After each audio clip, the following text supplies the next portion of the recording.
Hi friends, welcome to Zambia channel. Second love episode 19 பற்றி பேசலாமா? அதாவது இந்த ரியாலிட்டி செக்னு ஒன்று சொல்லிட்டு நான் காமெடி சீன், சர்ப்ரைசிங் மொமெண்ட் எல்லாம் சொல்லுவேன்ல, அது கூடவே வந்து இரிட்டேட்டிங் மொமெண்ட் அப்படின்னு ஒன்று வைக்கலான்னு இருக்கிறேன். ஏற்கனவே ஒரு 2 எபிசோடாக தான் சொல்லிட்டு இருக்கேன். அது வந்து ரெக்ஸ் நுழைஞ்சதுலேருந்து தான் அந்த இரிட்டேட்டிங் மொமெண்ட் வந்து ஸ்டார்ட் ஆயிருக்கு. ஸோ இன்னைக்கு எபிசோட் வந்து ஒரு இரிட்டேட்டிங் மொமெண்ட்டோட தான் ஸ்டார்ட் ஆச்சு. ஸோ வாங்க வீடியோக்குள்ளே போகலாம். நான் சொன்ன மாதிரியே அந்த இரிட்டேட்டிங் மொமெண்ட் என்னன்னா, மீனாவுடைய பேக் எடுத்து அவர் சைட்ல அப்படி போட்டு மாட்டிக்கிட்டு நம்ம 2 பேர் வெளியில போகும்போது, நான் இப்படிதான் வந்து உன்னோட பேக்கை கேரி பண்ணிட்டு இருப்பேன் அப்படின்னு சொல்லிட்டு சொன்னோன்னே, வீணா வந்து என்னது இது அப்படின்னு கேட்டோன்னே கியூட்டா பண்றாங்க, இரிட்டேட்டிங்கா இருக்கு. அடுத்து ரெக்ஸ் சொல்றாரு, அவர் போய் தினேஷ் கிட்ட கேட்க போறாராம், லாங் டேர்ம்க்கு வந்துட்டு நீ ரெடியா இல்ல, கமிட்மெண்ட் கொடுக்க ரெடியா இல்லைன்னா என்கிட்ட வந்துட்டு வீணாவை கொடுத்துரு அப்படின்னு சொல்லிட்டு நான் கேட்க போறேன் அப்படின்னு.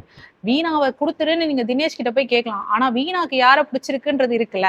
வீணா கிளியரா சொல்றாங்க அங்கேயுமே, பட் என்னோட அட்ராக்ஷன் வந்துட்டு வேற இடத்துல இருக்குல்ல அப்படின்னு சொல்றாங்க. உடனே அவர் வந்து இல்ல, நீ அப்படி நம்பிக்கிட்டு இருக்க, அப்படி ஒரு மாயையில இருக்க அப்படி அப்படிங்கிறாரு அவரு. எப்படியாவது வந்து தினேஷை பிரிச்சுட்டு உள்ள நம்ம நுழைஞ்சிடணும் அப்படின்னு பாக்குறாரு. ரெக்ஸால இருந்து அது முடியவே இல்லை. இதை விட அவரோட ஓவர் கான்பிடன்ஸை வந்து நம்ம கண்டிப்பா பாராட்டியே ஆகணும். தேஜஸ் கிட்ட போய் பேசிக்கிட்டு இருக்காரு. ஆக்சுவலி வந்து வீணா வெளியில வரணும்னு நினைக்கிறாங்களாம் அந்த ரிலேஷன்ஷிப்ல இருந்து. ஆனா அவங்க வந்து ரெஸ்ட்ரிக்டடா இருக்கிறாங்களாம். இன்னொரு பக்கம் பார்த்தா தினேஷ் நினைச்சா பாவமா இருக்கான். அதாவது இவர் நினைச்சா வந்துட்டு வீணாவை பிரிச்சு கூட்டிட்டு வந்துருவாராம் தினேஷை விட்டு. தினேஷை நினைச்சுதான் பாவமா இருக்கு, இல்லைன்னா நான் வந்து அந்த வேலையை பண்ணிடுவேன் அப்படின்னு சொல்றாரு பாருங்க. பயங்கர கான்பிடன்ஸ். எங்க இருந்து உங்களுக்கு இந்த கான்பிடன்ஸ் வருதுன்னு தெரியல. வீணா வந்து கிளியரா சொல்றாங்க, எனக்கு அட்ராக்ஷன் வந்து தினேஷ் மேல இருக்குன்னு சொல்லிட்டு. அட்லீஸ்ட் வந்து அவங்க வந்துட்டு தினேஷ் வந்து என்கிட்ட அட்ராக்டடா இருக்காரு, தினேஷ் பாவம், அவரை நான் ஏமாத்த முடியாது, இந்த மாதிரிலாம் பேசியிருந்தா கூட வந்துட்டு வீணா வந்து அந்த ரிலேஷன்ஷிப் விட்டு வெளியில வரணும்னு நினைக்கிறாங்கன்னு ரெக்ஸ் நினைக்கிறது நியாயம்னு சொல்லலாம். அவங்க கிளியரா சொல்றாங்க, தினேஷ் மேலதான் ஏன் அட்ராக்ஷன் இருக்கு, தினேஷ் என் மேல அட்ராக்டடா இருக்காருன்னு சொல்லல, நான் தினேஷ் மேல அட்ராக்டடா இருக்கிறேன்னு சொல்றாங்க. அப்புறம் எந்த இடத்துல அவருக்கு இந்த மெசேஜ் கன்வே ஆச்சுன்னு புரியல. வீணா வந்துட்டு அந்த ரிலேஷன்ஷிப்ல இருந்து வெளியில வர ரெடியா இருக்காங்க, ஆனா பட் ரெஸ்ட்ரிக்ட் ஆகுறாங்க அப்படின்றது வந்து அந்த மெசேஜ் அவருக்கு எங்க இருந்து கன்வே ஆச்சுன்னு சத்தியமா புரியல. சோ இந்த மாதிரி ஒரு கான்பிடன்ஸ் வந்து ரெக்ஸ் வந்து ரொம்ப ஜாலியா சுத்திட்டு இருக்காரு. இது வந்து கம்மியா ஆக்சுவலி வீணா வந்துட்டு சொல்றாங்க, அந்த ஹேண்ட் கஃப் மொமெண்ட் அப்போ இன்னும் நிறைய பண்ணியிருந்தாராம், இது வந்து ரொம்ப கம்மியா. ஸோ இந்த கம்மியா நம்மளுக்கு காட்டும் போதே இவ்வளவு இரிட்டேட் ஆகுது. அந்த ஹேண்ட் கஃப் மொமெண்ட்ல எல்லாம் நடந்த விஷயங்கள் எல்லாம் மொத்தமா காமிச்சிருந்தா எந்த அளவுக்கு கோவம் வந்திருக்கும் நம்மளுக்குன்னு யோசிச்சு பாருங்க. எக்ஸ் மேல வந்து கோவம் இல்ல, ஏன் அந்த இரிட்டேட்டிங் ஃபீலிங் இருக்குன்னா, ஒரு பொண்ணு நோ சொன்னா நோ தான், பின்னாடியே போயிட்டு எப்படியாவது வெளியில வாயன், உனக்கு உள்ளுக்குள்ள ஒரு ஆசை இருக்கு, அந்த ஆசையை தட்டி எழுப்பிட்டு வா. ஒரு ரிலேஷன்ஷிப்பை பிரேக் பண்ணிட்டு அது உள்ள நுழையணும்னு நினைக்கிறாங்க பாத்தீங்களா? என்ன அப்படி ஒரு அட்ராக்ஷன், ஒரு 3 நாள் பார்த்ததுக்கு வந்து அப்படி பிடிச்சி போய் அவங்க ஆல்ரெடி ஒரு ரிலேஷன்ஷிப்ல இருந்தாலும் அதை பிரேக் பண்ணி பிரிச்சு கொண்டு வந்து என் கூட சேர்த்து வச்சுக்கணும் அப்படின்னு நினைக்கிறது வந்து எந்த விதத்துல கரெக்ட்னு எனக்கு தெரியல. அது கரெக்ட் கிடையாது. ரெக்ஸ் இந்த வேலையை பண்ண அந்த சைட்ல பாத்தீங்கன்னா வீணாவும் தினேஷும் பிசிக்கலா மட்டும் இல்லாம எமோஷனலாவும் ரொம்ப அட்டாச் ஆயிட்டு இருக்காங்க. வீணா ஒரு பாயிண்ட்ல சொல்றாங்க, நான் யார்கிட்டயுமே இவ்வளவு தூரம் எமோஷனலா கனெக்ட் ஆனது இல்லைன்னு சொல்லிட்டு, தினேஷும் சொல்றாரு, நானுமே யார்கிட்டயுமே இப்படி கனெக்ட் ஆனது இல்லை அப்படின்னு சொன்ன உடனே இல்ல நீ வந்து அப்படி கிடையாது அப்படின்னு சொல்றாங்க. அந்த மாதிரி சொல்லும் போதுதான் வந்து அவங்களுடைய அந்த சைல்டிஷ், அந்த கிட்டிஷ் வாய்ஸ் வெளியில வருது. வீணா வந்து அப்படி பேசுறது வந்து தினேஷ் கிட்ட மட்டும் தான் பார்க்க முடியும். தினேஷ்மே வந்து நீ எமோஷனல் இல்லைன்னு சொன்னோன்னா அவருமே வந்து கொஞ்சம் எமோஷனல் ஆகி அழுக ஆரம்பிச்சிடுறாரு. நான் இவ்வளவு தூரம் பழகி கூட உனக்கு என்ன புரியாம போயிடுச்சு அப்படின்ற மாதிரி. ஸோ இது மூலமா வந்து இவங்க 2 பேரும் வந்து எமோஷனலா இன்னும் ரொம்ப ஸ்ட்ராங்கா கனெக்ட் ஆயிட்டு வராங்க. மேபி இந்த எமோஷனலா நீ கனெக்ட் ஆகல அப்படின்னு வீணா சொல்றதுக்கு காரணம் வந்துட்டு, எமோஷனலா நீ கனெக்ட் ஆயிருந்தா நீ லாங் டேர்ம் ரிலேஷன்ஷிப் ஓகே சொல்லிருப்பல அப்படின்ற அந்த ஒரு பாயிண்ட் தான் வந்து வீணாக்கு இருக்குதுன்னு எனக்கு தோணுது.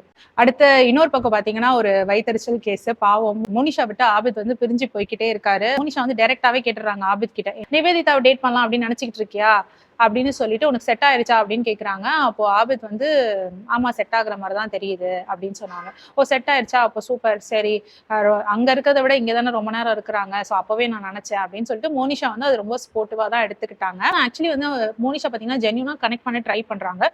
ஃபர்ஸ்ட் வெக்கேவோட கனெக்ட் பண்ண ட்ரை பண்ணாங்க, அது முடியாம போயிடுச்சு. 2 நாள் டேட் பண்ணி அது கொஞ்சம் ரொம்பவே ஃபீல் பண்ணாங்க, அது பார்க்க முடிஞ்சிச்சு. ஸோ அந்த ஃபீலிங் தான் வந்து வெறியா மாறி வெக்கேவை பழி வாங்கணும்னு நினைச்சு சில விஷயங்கள்லாம் பண்ண மாதிரி இருந்தது. அது அவங்க ஓப்பனாவே சொன்னாங்க, வெக்கேவை வெறுப்பேற்றுறதுக்காக நான் நிறைய விஷயங்கள் பண்ணேன் அப்படின்னு அவங்க ஓப்பனாவே சொல்றாங்க.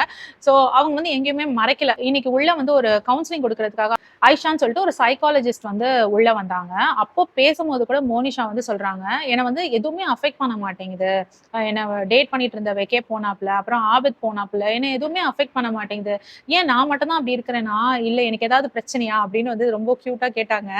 எனக்கு என்ன தோணுச்சுன்னா, அது வந்து பிரச்சனை எல்லாம் இல்ல, அது வந்து அவங்க வாழ்க்கையில பட்ட பல அடிகள் அவங்களுக்கு வந்து சொல்லி தந்த பாடங்களா இருக்கலாம். அதனால யாருனாலும் வாங்க, யாருனாலும் போங்க, என்னடா 2 நாள் 3 நாள் லவ்க்கு பெருசா ஃபீல் பண்ணிட்டு உட்காரணுமா, அப்படின்ற மாதிரி அவங்க நினைக்கிறாங்க. மோனிஷா வந்து பல நிலைகளை தாண்டி கடந்து வந்துட்டாங்க போல இருக்கு. So she is like very clear, என்னை வந்து எதுவுமே அஃபெக்ட் பண்ண விட மாட்டேன், நான் ஜாலியா இருப்பேன் அப்படின்னு சொல்லிட்டு. ஸோ இப்போதான் அவங்க ஸ்டார்டிங்ல சொன்ன ஸ்டேட்மெண்ட்டையும் என்னால வந்து கனெக்ட் பண்ண முடியுது.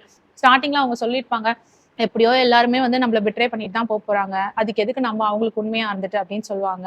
சோ அவங்க மனசுல அந்த மாதிரி ஒரு எண்ணம் இருக்கு இல்லையா, எப்படியோ நம்மள ஏமாத்திட்டு தான் போறாங்கன்ற ஒரு எண்ணம் இருக்குல்ல, அதனாலதான் அவங்கள விட்டுட்டு யாரு போனாலுமே வந்து அவங்க அதை பெருசா எடுத்துக்க மாட்டேங்கிறாங்க. எதையுமே ஹார்ட்டுக்கு எடுத்துட்டு போகாம தள்ளியே வச்சுட்டு அது நமக்குன்னு சொந்தமாகிற வரைக்கும் ரொம்ப நம்மள அஃபெக்ட் பண்ண விடாம இருக்கிறதுன்றது வந்து ஒரு நல்ல கேரக்டர். அது வந்து அவங்களுக்கு இயல்பாவே இருக்கு மோனிஷாக்கு அப்படின்றப்போ நல்ல விஷயம். இந்த சைட் பார்த்தா ஆபத் அண்ட் நிவேதிதா, இவங்க எப்படிடா இவ்வளவு க்ளோஸ் ஆனாங்க, எப்படா இவ்வளவு க்ளோஸ் ஆனாங்க? அதுவும் ஆபத் வந்து இப்படி பேசுற ஆள்லாம் கிடையாதுல. நிவேதிதாவை பார்த்து உனக்கு என்ன பார்த்தா வெக்கம் வருது பாரு அப்படிங்கிறாரு. ரெண்டு பேரும் கையை பிடிச்சி பேசிக்கிறாங்க. திடீர்னு பார்த்தா ரெண்டு பேரும் கட்டி பிடிச்சிக்கிட்டு இருக்காங்க. என்னடா நடக்குதுங்க, எப்ப இவ்வளவு க்ளோஸ் ஆனீங்க நீங்க அப்படின்ற மாதிரி தான் இருந்தது. அவங்க ரெண்டு பேருமே வந்து அந்த சைக்காலஜிஸ்ட் கிட்ட பேச போயிருந்தாங்க, ஜோடியா பேச போயிருந்தாங்க. அப்போ நிவேதிதா சொன்னாங்க, இஸ் அ பீஸ்ஃபுல் பர்சன், அதனால எனக்கு பிடிச்சது அவரை அப்படின்னு சொல்லி சொன்னாங்க. ஆபத் வந்து எனக்கும் வந்து அவன் என் மேல நிறைய கேர் எடுத்துக்கிட்டா, இதுக்கு முக்கியமான காரணமே வந்து அந்த ஹேண்ட்கஃப் டாஸ்க் தான். ஸோ நாங்க வந்து கையை கட்டிக்கிட்டே ஒன்னா பல வேலைகள் செய்ய வேண்டியதா இருந்தது. அப்ப என்ன அவ ரொம்ப நல்லா கவனிச்சுக்கிட்டா. அதுல இருந்து வந்து அவன் மேல எனக்கு ஒரு நல்ல இம்ப்ரெஷன் வந்துருச்சு. அது எல்லாமே ஜென்யூனா அவ அஃபெக்ஷனேட்டா பண்ண மாதிரி இருந்தது. அதுல இருந்தே எனக்கு ரொம்ப பிடிச்சி போயிடுச்சு அப்படின்ற மாதிரி ஆபத் சொன்னாரு. அதனால வந்துட்டு அவர் இப்ப மோனிஷா விட்டு விலகி வந்து ஃபுல் அண்ட் ஃபுல் நிவேதிதாவோட இருக்காங்க. ஸோ நிவேதிதா அண்ட் ஆபத் வந்து ரொம்ப க்ளோஸான ரிலேஷன்ஷிப் குள்ள போயிட்டு இருக்காங்க. அதுவும் ஆபத் வந்து ஆக்சுவலி மோனிஷா அடிக்கடி நீங்க ரொமான்டிக்னு வாங்க, அவரோட ரொமான்ஸை வந்து இப்பதான் கொஞ்சம் கொஞ்சமா பார்க்க முடியுது. முக்கியமா இந்த பர்டிகுலர் எபிசோட்ல தான் வந்து இந்த மனுஷன் வந்து இவ்வளவு ரொமான்டிக்கா அப்படின்ற மாதிரி இருந்தது. சும்மா உட்காந்துருக்காங்க நிவேதிதா முகத்தை பார்த்து அப்படிலாம் பார்க்காதுங்க, உன் கண்ணு என்னென்னமோ பண்ணுது அப்படிலாம் சொல்லிட்டு இருக்காரு. இந்த மாதிரிலாம் சொன்னா பொண்ணுங்க பிளாட் அவ்வளவுதான். ஆனா ஏன்னு தெரியல, நிவேதிதா ஒண்ணுமே பண்ணல. நிவேதிதா உள்ள வந்து ஆபத்தோட க்ளோஸ் ஆயிட்டாங்க. ஆனா என்னமோ தெரியல, இந்த பாயிண்ட்ல வந்துட்டு நிவேதிதா மேல லைட்டா கோவம் வருது. ஏன் இப்படி பண்ணீங்க, ஏன் வந்து நல்லா இருந்த ஜோடியை பிரிச்சு விட்டீங்க அப்படின்ற மாதிரி. மோனிஷாவும் ஆபத்தும் ஒன்னும் அவ்வளவு க்ளோஸா இல்லையே, ரியல் டைம் ரிலேஷன்ஷிப் குள்ள போல, அவங்க டேட்டிங் பீரியட்ல தான் இருந்தாங்க.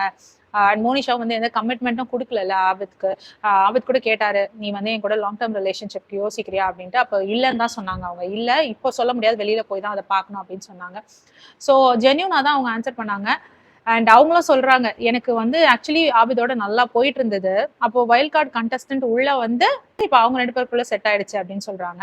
வாழ்க்கையில கூட வந்து இந்த மாதிரி விஷயங்கள்லாம் வரும்ல, இதெல்லாம் தாண்டி அந்த ரிலேஷன்ஷிப் நீடிச்சதுனா தான் அது உண்மையான ரிலேஷன்ஷிப். கரெக்டா? பிரியங்கா ஒரு பக்கம் அவங்களோட வருத்தத்தை கொட்டிட்டு இருந்தாங்க மோனிஷா கிட்ட. இந்த லை டிடெக்டர் டாஸ்க்ல வந்துட்டு இவ்வளவு நாள் வந்து பிரியங்கா அவங்க கிட்ட பழகுனதெல்லாம் வந்து ஃபேக் நீங்க நினைக்கிறீங்களான்னு ஒரு குவெஸ்டின் வந்துச்சு. அதுக்கு வைக்க ஆமான்னு சொல்ல ப்ளூ லைட் எரியுது, அது உண்மைன்னு வந்துருச்சு. எனக்குலாம் செம்ம ஷாக்கு. அப்ப நான் பழகுனது எல்லாமே வந்து பொய்ன்னு நினைச்சிருக்காப்புல வைக்க அப்படின்னு சொல்லவும் மோனிஷா சொல்றா, ஆமா போடி, ஒரு 2 நாள் காதல், இதுக்கு வந்து இவ்வளோ கதை அடிப்பீங்களா அப்படின்னு கேட்டாங்க. பிரியங்காவும் சொன்னாங்க, நீயும் 2 நாள் காதலுக்கு தானே அவ்வளோ பேசின அப்படின்னு சொல்லிட்டு சொன்னாங்க. ஸோ ரெண்டு பேருமே வந்து லவ் ஃபெயிலியர் ஆன 2 ஃப்ரெண்ட்ஸ் உட்காந்து பேசியிருந்தா எப்படி பேசிட்டு இருப்பாங்க, அந்த மாதிரி டாக்ஸ் தான் வந்து அவங்களுக்குள்ள நடந்துட்டு இருந்தது. ஸோ இப்போ பிரியங்கா அண்ட் மோனிஷா ரூம்குள்ள வந்து ரெக்ஸ் வராரு. அப்போ ரெக்ஸ் கிட்ட வந்து சொல்றாங்க, மோனிஷா பாரு, ஒரு 2 நாள்ல போயிட்டு எப்படி எவ்வளவு ஈஸியா வந்து அவ தட்டி தூக்கிட்டு போயிட்டா பாரு நிவேதிதா அப்படின்ற மாதிரி அவங்களுடைய ஆதங்கத்தை கொட்டுறாங்க. அப்ப ரெக்ஸ் சொல்றாரு, நீங்க வந்து அவர் பக்கத்துல போய் அவரோட பெட்டை ஷேர் பண்ணியிருந்தீங்கன்னா, ஒரு பையன்கிட்ட வந்து ரொம்ப க்ளோஸா இருந்திருந்தீங்கன்னா, பெட்டை ஷேர் பண்றதுனா அப்படி இல்லை, பெட்டுக்கு போயிட்டு ரொம்ப பேசிக்கிட்டே இருந்திருந்தீங்கன்னா, ரொம்ப க்ளோஸா இருந்திருந்தீங்கன்னா இந்நேரம் வந்து அவர் உங்களுக்கு செட் ஆயிருப்பாரு அப்படின்னு சொல்லி சொன்னாங்க. ஸோ அப்படி கூடவே இருந்திருக்கணும் நீங்க அப்படின்ற மாதிரி ரெக்ஸ் சொல்றாரு. பொண்ணு மோனிஷா சொல்றாங்க, ஆமா நிவேதிதா இங்க இருக்காங்க, ஃபுல் டைம் அங்கதானே பாய்ஸ் ரூம்ல தானே இருக்காங்க அப்படின்னு சொல்லவும், அது தப்புன்னு சொல்ல வரீங்களா ரெக்ஸ் கேட்கிறாரு. மோனிஷா சொல்றாங்க, அதெல்லாம் ஒன்றும் தப்பு இல்லை, கரெக்ட் தான், அவங்க விருப்பம் அவங்க பண்ணட்டும் அப்படின்ற மாதிரி சொல்றாங்க. ஸோ அவங்க ஆதங்கத்தை கொட்டுறாங்க. இவ்வளவு நாள் நான் கட்டி காப்பாத்தி வச்சிருந்த ஒரு பையனை வந்து ஒரே நாள்ல தூக்கிட்டு போயிட்டாலே நிவேதிதா அப்படிங்கிற அவங்களுடைய ஆதங்கத்தை ரெக்ஸ் கிட்ட கொட்டிட்டு இருந்தாங்க. வீட்டுக்குள்ள வந்து சைக்காலஜிஸ்ட் வந்திருக்காங்க இல்லையா. ஸோ சைக்காலஜிஸ்ட் ஃபர்ஸ்ட் மீட் பண்ண பர்சன் பாத்தீங்கன்னா ரெக்ஸ் வந்துட்டு ஒரு நல்ல விஷயத்த சொன்னாரு. நான் வந்துட்டு விலகலாம்னு நினைச்சிட்டேன், ஏன்னா எனக்கு அந்த பையனை நினைச்சா பாவமா இருக்கு, தினேஷ் நினைச்சா பாவமா இருக்கு. அதாவது அவர் வந்து விட்டு கொடுத்துறாரு. அவர் நினைச்சா வந்து வீணா வந்து அவர் அட்ராக்ட் பண்ணிடுவாரு, வேணா போனா போட்டேன். ஏன்னா அவருடைய பாஸ்ட் ரிலேஷன்ஷிப்ல அந்த மாதிரி விஷயங்கள் நடந்திருக்கான்.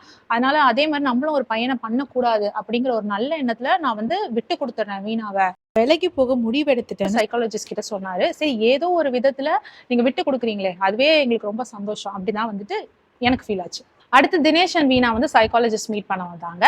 அப்போ வீணா சொன்னாங்க, என்னமோ தெரியல, தினேஷ்க்கு வந்து என்னோட லாங் டேர்ம் ரிலேஷன்ஷிப்க்கு ரெடியா இல்லைன்னு சொல்றாரு, அது எனக்கு கொஞ்சம் கஷ்டமா தான் இருக்கு அப்படின்னு சொல்றாங்க. அப்போ தினேஷ் டக்குன்னு சொல்றாரு, நான் லாங் டேர்ம் ரிலேஷன்ஷிப்க்கு ரெடி தான், அப்படின்னு சொன்ன உடனே அபினாவோட முகத்துல வந்து அப்படி ஒரு பிரகாசம், அப்படி டக்குன்னு திரும்பி சந்தோஷமா பார்த்தாங்க. ஆனா அப்படின்னு அவர் சொன்னாரு, அதாவது நான் வெளியில போயிட்டு அவங்க என்ன பார்க்கட்டும், நான் எப்படிப்பட்ட ஆளுன்னு அவங்க பார்க்கட்டும், அவங்களுக்கு அப்புறமாவும் எனக்கு பிடிச்சிருந்ததுன்னா நம்ம வந்து லாங் டேர்ம் ரிலேஷன்ஷிப்குள்ள போகலாம், இப்போவே நான் கமிட்மெண்ட் கொடுக்க விரும்பல அப்படின்னு அதே ஆன்சர் தான் திரும்பி சொன்னாரு. பட் அந்த ஒரு சின்ன வார்த்தை லாங் டேர்ம் ரிலேஷன்ஷிப்க்கு நான் ரெடி தான் அப்படின்னு ஒரு வார்த்தை சொன்னோடனே வீணாவுடைய முகம் எல்லாம் அப்படியே பிரகாசமாயிடுச்சு, ஒரே சந்தோஷமாயிட்டாங்க. அண்ட் வீணா வந்து அவங்களுடைய எக்ஸ்பெக்டேஷனையும் அதே டைம்ல சொல்லிட்டாங்க, நான் வந்து கல்யாணம் ஆச்சுன்னா எனக்கு ஒரு ஹஸ்பண்ட் வந்தாருன்னா நானும் அவரை வந்து தனியா இருக்கணும். அதாவது அவங்க என்ன சொல்றாங்கன்னா, மாமனார் மாமியாரோட எல்லாம் இருக்கிறதுலாம் கஷ்டம்ப்பா, எனக்கு வந்து தனியா என் ஹஸ்பண்டோட எங்க ஸ்பேஸ் வந்து தனியா இருக்கணும் அப்படின்னு சொல்றாங்க. ஸோ இது அவங்களோட விருப்பம்னு இப்போவே வந்து தினேஷ்க்கு தெரிவிச்சிடுறாங்க.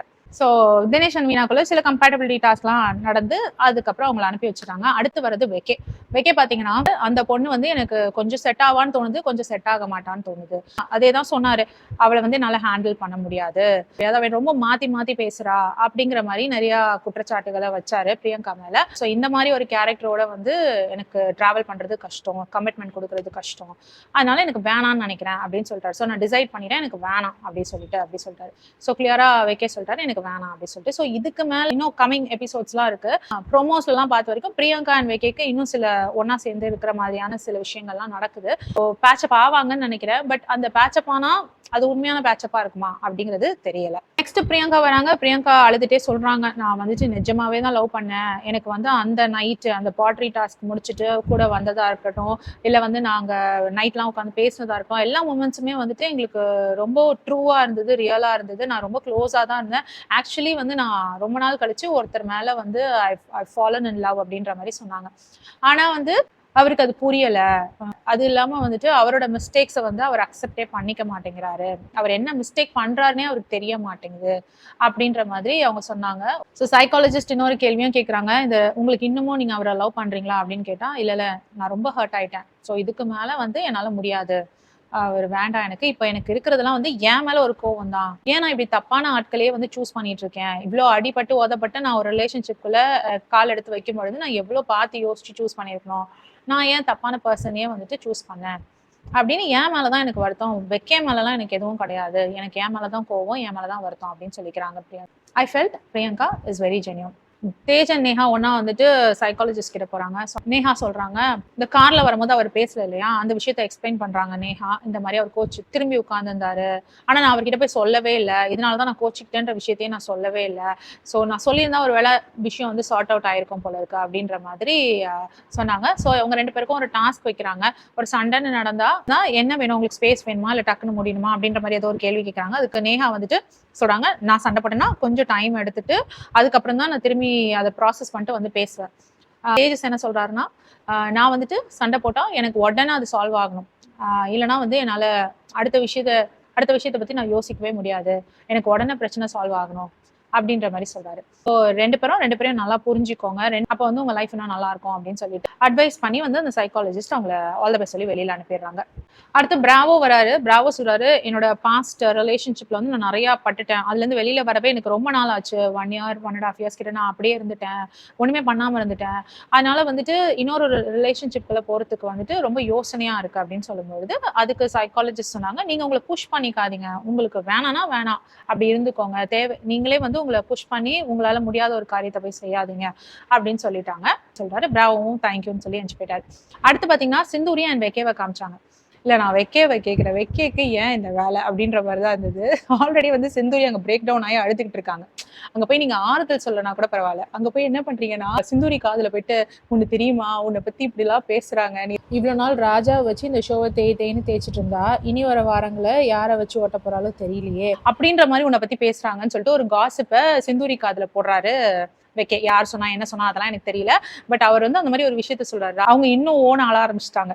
அவங்க சொல்றாங்க, இப்ப நான் வந்து அந்த மாதிரி பர்சனா இருந்தா ராஜா என்கிட்ட டேட் பண்ணும்போது ஓகே நான் அவரை புரிஞ்சுக்கிறேன் தெரிஞ்சுக்கிறேன்னு நாளை ஓட்டிருக்கலாம், இல்ல அது கூட வேணாம், ஏன் நீ என் கூட க்ளோஸா தானே இருக்க, உன் கூட சேர்ந்து நான் வந்து உன்னை புரிஞ்சுக்கிறேன் தெரிஞ்சுக்கிறேன் டேட் பண்ணிட்டு அப்படியே ஓட்டிட்டு இருந்திருக்கலாம், நான் அதெல்லாம் பண்ணலையே, அதனால எனக்கு சீரியஸா ஃபீலிங்ஸ் எதுவும் இல்லைன்னா இல்லதான், நான் அப்படித்தானே நடந்துக்கிறேன், நான் ஒன்றும் வந்துட்டு இந்த ப்ரோக்ராம்காக சில விஷயங்கள் பண்றது இல்லையே அப்படின்ற மாதிரி சொல்லிட்டு அழுகுறாங்க. என்னை ஏன் வந்து எல்லாரும் இப்படி பண்றாங்க, ஏன் என் முன்னாடி ஒரு மாதிரி இருக்காங்க, பின்னாடி ஒரு மாதிரி இருக்காங்க, பிரியங்காவை நான் எவ்வளவு நல்ல ஃப்ரெண்டா நினைச்சேன், அவளுக்காக நல்லது நடக்கணும்லாம் நான் யோசிச்சேனே, என்ன போய் இவ அப்படி பேசுறாளே அப்படி பண்றாளே அப்படின்ற மாதிரி ரொம்ப ஃபீல் பண்ணி ஒவ்வொன்றும் அழுதுட்டு இருக்காங்க. அப்புறம் வந்துட்டு நேஹா சொல்றாங்க, நீ போய் சைக்காலஜிஸ்ட போய் பாரு, அவங்க வந்து உனக்கு ஒரு கிளாரிட்டி கொடுப்பாங்க அப்படின்ட்டு. ஸோ சைக்காலஜிஸ்ட் கிட்டயும் போய் அவங்க அதே தான் பேசுறாங்க. பிரியங்கா வந்து வெக்கைக்கு வந்து ஓகே சொன்னது எனக்கு தெரியாது இல்லையா, ஒருவேளை எனக்கு தெரிஞ்சிருந்தா நான் வந்துட்டு அதை வெக்கே சால்வ் பண்ணிடுவாருன்னு விட்டு போயிருப்பேன். எனக்கு தெரியாதுன்றப்போ நான் என்ன நினைச்சேன்னா, இவதான் வேணாம் வேணாம்னு சொல்றாள், அப்புறம் ஏன் என்ன பிடிச்சி இந்த விஷயத்துல இழுத்து போடுறா அப்படின்ற மாதிரி எனக்கு தோணுச்சு அப்படின்னு அவங்க சொன்னாங்க. இந்த பாயிண்ட்டும் கரெக்டா தான் தெரிஞ்சிச்சு. சிந்தூரி யோசிச்சது, ஏன்னா சிந்தூரிக்கு தெரியாது பிரியங்காக்கும் வெக்கைக்கும் நடந்த விஷயங்கள் தெரியாது. பிரியங்கா வந்து ஓகே சொல்லிட்டாங்க வெக்கேக்குன்றதே வந்துட்டு சிந்தூரிக்கு தெரியாது. ஸோ சிந்தூரியை பொறுத்த வரைக்கும் பிரியங்கா வந்து நல்லா எனக்கு ஃபீலிங்ஸ் இல்லைன்னு தான் சொல்லிட்டு இருக்கான்ற நினைப்புல தான் வந்து சிந்தூரி இருக்காங்க. ஸோ அந்த சண்டை வரும்பொழுது, உனக்கு தான் நீ வேணான்னு சொல்லிட்டல, வேணான்னு சொன்ன பிறகு எதுக்காக அந்த பையனுக்காக நீ சண்டை போடுற, என்ன வேற அதுல வந்து கோத்து விடுறியே அப்படிங்கிறது வந்து எனக்கு கஷ்டமா இருந்தது அப்படின்னு சொன்னாங்க. ஏன்னு தெரியல, நீங்க எல்லாருமே வந்து சிந்தூரியை வந்து மேனிப்புலேட் பண்றாங்க, அவங்க இப்படி பண்றாங்க அப்படி பண்றாங்க, அவங்க பிளான் பண்ணி பண்றாங்க அப்படிலாம் சொல்றீங்க. எனக்கு அப்படி எதுவுமே தோணல. சாரி, எனக்கு வந்து தோணல அவங்க வந்து மேனிப்புலேட் பண்றாங்க அப்படின்ற மாதிரிலாம் எனக்கு நிஜமாவே தோணல எங்கேயுமே. ஒரு ஃப்ரெண்டா வந்து அவங்க வெக்கைக்கு அட்வைஸ் கொடுத்துருக்கலாம், பிரியங்காவை வந்துட்டு நீ போய் அப்ரோச் பண்ணு, திரும்பவும் போய் பேசு, அவளோட பேச ட்ரை பண்ணு அப்படின்னு சொல்லியிருக்கலாம் அப்படின்னு நீங்க சொல்றீங்க. அதுக்குமே அகைன் வந்து சிந்தூரிக்கே தோணணும்ல, பிரியங்கா வந்து ஓகே தான், பிரியங்கா நல்ல பொண்ணு தான், வெக்கே வந்து திரும்பி போய் பேச சொல்லலாம் அப்படின்னு யோசிக்கிறதுக்கு வந்து அவங்களே கன்வின்ஸ் ஆகணும்ல அந்த விஷயத்துக்கு. அந்த விஷயத்துக்கு அவங்களே கன்வின்ஸ் ஆகாத போது எப்படி வந்து வெக்கேவை கன்வின்ஸ் பண்ணுவாங்க? ஸோ அந்த விஷயமும் இருக்குல்ல. எனக்கு தெரியல, நீங்க எல்லாம் வந்து மேனிப்புலேட்டிவ், அவங்களால தான் வெக்கே பிரியங்கா நடுவில் விரிசல் விழுந்திருக்கா அப்படி இப்படின்னு சொல்றீங்க. பட் நான் அப்படி பார்க்கல. அந்த ஒரு ரிலேஷன்ஷிப் ஸ்ட்ராங்கா இருந்தா அது சேர்றதுக்காக அந்த 2 பேர் வந்து எஃபர்ட் எடுப்பாங்க. இங்க அவங்க 2 பேருமே எஃபர்ட் எடுக்க ரெடியா இல்ல. பிரியங்கா சில இடத்துல ட்ரை பண்ணாங்க, கூப்பிட்டு வச்சு வெக்கேவை திரும்பி பேசி சார்ட் அவுட் பண்றதுக்கு. பட் அது ஒர்க் ஆகல. அண்ட் வெக்கே வந்து ரொம்ப ஸ்ட்ராங்கா இருக்காரு, இது வேணான்னு சொல்லிட்டு. ஸோ இதனாலதான் வந்து அது பிரேக் ஆச்சு. இதுக்கு சிந்தூரி தான் காரணம் அப்படின்னு என்னால சொல்ல முடியாது. என்னதான் ஃப்ரெண்ட்ஸ் சொல்லட்டுமே, என்ன சொன்னாலும் வந்து அவங்கவுங்க மனசுக்கு தெரியும் எது கரெக்ட் எது தப்புன்னு, அதை செஞ்சுட்டு போக வேண்டியதுதான். ஸோ ரியாலிட்டி செக்குக்கு போயிடலாம்.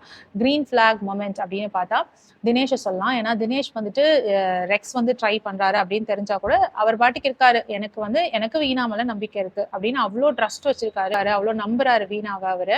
அண்ட் எங்கேயுமே சந்தேகப்பட்டு நீ எப்படி பேசின, அவன் இப்படி உங்ககிட்ட பேசினானா நீ எப்படி பேசின அப்படிலாம் சந்தேகப்பட்டு எந்த கேள்வியுமே கேட்கல.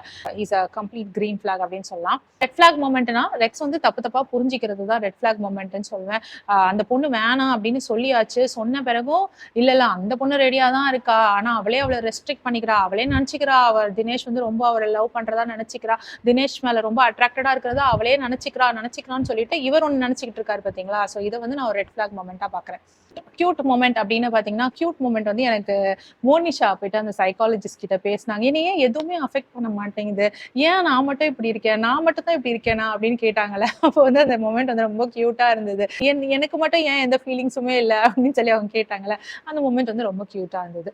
சர்ப்ரைசிங் மொமெண்ட் இந்த எபிசோட வரைக்கும் பார்த்தா கண்டிப்பா ஆபித் அண்ட் நிவேதிதா எப்படி எங்க வந்து இவ்வளோ க்ளோஸ் ஆனாங்க அப்படின்னு, எமோஷனலா மட்டும் இல்லாம பிசிக்கலாவும் ரொமான்டிக்காவும் பேசிக்கிறாங்களே, இந்த அளவுக்கு க்ளோஸ்னஸ் இவங்களுக்கு எப்படி டெவலப் ஆச்சு இந்த ஒரு 2 நாளுக்குள்ள அப்படிங்கிறது தான் ஒண்ணுமே புரியல. இந்த இடத்துல வந்து மோனிஷாவை பார்க்கும்போது ரொம்ப பாவமா இருக்கு. அதுவும் அவங்களே போய் அழகா கேட்டுட்டு, ஆபித் என்ன உன் கதை, அவ்வளவுதானா, உனக்கும் எனக்கும் முடிஞ்சு போச்சா, நீ நிவேதிதா கூட க்ளோஸ் ஆகுறியா அப்படின்னு அவங்களே கேட்டு ஒரு எண்ட் கார்டு போட்டு வந்துட்டு அழகா அதை பத்தி அவங்கள டிஸ்டர்பும் பண்ணாம அவங்களே வந்து பிரிஞ்சு வந்து நின்னுக்கிட்டு தூரமா அதை பார்த்துட்டு இருக்காங்கல்ல. ஸோ பார்க்கும் பொழுது ஒரு பக்கம் பாவம் மோனிஷா அப்படின்னு தோணுது. அவ்வளவுதான் இந்த எபிசோடோட ஹைலைட்டடான விஷயங்கள். அடுத்த எபிசோட்ல திரும்பி மீட் பண்றேன். உங்களுக்கு இந்த வீடியோ பிடிச்சதுன்னா please like share and subscribe. ஒரு வீடியோல உங்களை வந்து மீட் பண்றேன். Until then, it's bye from Jemima. Take care.